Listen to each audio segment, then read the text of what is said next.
And place verb. We use am to represent ourselves and verb for the actions.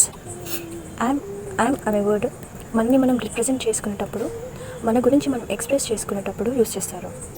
And వర్బ్ని మనం చేసే యాక్షన్స్ని represent చేయడానికి use చేస్తారు. అండ్ ప్లస్ వర్బ్ మనం చేసే పనిని రిప్రజెంట్ చేయడానికి అండ్ ప్లస్ వర్బ్ని యూస్ చేయొచ్చు. For example, I'm having my food. నేను నా ఫుడ్ తీసుకుంటున్నాను. I'm sending a mail. నేను మెయిల్ సెండ్ చేస్తా ఉన్నాను. ఐఎమ్ టేకింగ్ ఎ నేను ఫోటో తీసుకుంటున్నాను. I'm singing a song. నేను సాంగ్ పాడుతున్నాను. I'm painting a picture. నేను ఒక చిత్రాన్ని గీస్తున్నాను. I'm watching a movie. నేను ఒక సినిమా చూస్తున్నాను. I'm working on my computer. నేను నా కంప్యూటర్ మీద వర్క్ చేస్తున్నాను. I'm doing my homework. నేను నా హోంవర్క్ చేస్తున్నాను. I'm preparing my lunch. నేను నా లంచ్ ప్రిపేర్ చేసుకుంటున్నాను.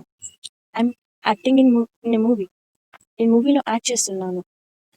ఇలా మనం చేసే పనిని రిప్రజెంట్ చేయొచ్చు.